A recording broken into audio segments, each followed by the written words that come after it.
கோமை சரவணம்பட்டி அன்வேஷனா மழலையர் பள்ளி மாணவர்கள் மற்றும் ஆசிரியர்கள் பல்வேறு சாதனைகள் புரிந்து யுனைடெட் கலாம் உலக சாதனை புத்தகத்தில் இடம் பிடித்தனர். 79வது சுதந்திர தினத்தை முன்னிட்டு அன்வேஷனா பள்ளி மாணவ மாணவிகள் தனிப்பட்ட மற்றும் குழு சாதனைகளை நிகழ்த்தி சர்வதேச யுனைடெட் கலாம் உலக சாதனை புத்தகத்தில் இடம் பெற்றனர். முன்னதாக பள்ளியில் பயிலும் 79 குழந்தைகள் மற்றும் ஆசிரியைகள் இணைந்து இந்திய வரைபட வடிவில் நின்று குழுவாக சாதனை புரிந்தனர். இதேபோல மேலும் 3 வயது முதல் 17 வயது வரை உள்ள மாணவ மாணவிகள் சுதன்சு முத்ரன் ஷெல்லே, சரத்குமார், ஹர்ஷித், ஆத்விக், வித்ருதன், ஏஸ்ரியல், லெவி பால், விருஷ்டிகா, நேகா, ஸ்ரீதரன் மற்றும் ஹாவிஷ் ஆகியோர் தனிப்பட்ட முறையில் சாதனை புரிந்தனர். இதேபோல ஸ்ரீ கிட்ஸ் பள்ளி மாணவர்களுடன் இணைந்து விஸ்வாஞ்சனி, திரிதேவ், அர்ஜோன், ஜேக்கிந்தா, எலிஷா, ஜான், ஏஸ்ரியல், லெவி பால், புகழனியன், பவன்குமார் மற்றும் சாய்கிருஷ்விகா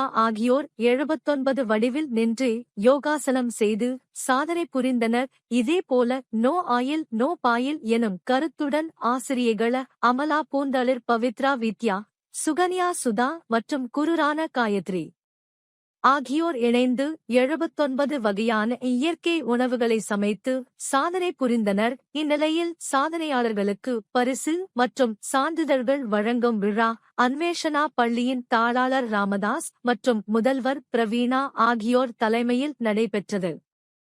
இதில் சிறப்பு விருந்தினராக யுனைடெட் கலாம் உலக சாதனை புத்தகத்தின் நிறுவனர் மற்றும் தலைவர் செந்தூர் பாண்டியனுடன் இணைந்து துணைத் தலைவர்கள் விக்னேஸ்வரி, அபிஷா, ராஜி மற்றும் குணசீலன் ஆகியோர் கலந்து கொண்டு சாதனை மாணவர்கள் மற்றும் ஆசிரியர்களுக்கு உலக சாதனை அங்கீகார சான்றிதழ் மற்றும் பதக்கங்களை வழங்கி கௌரவித்தனர்.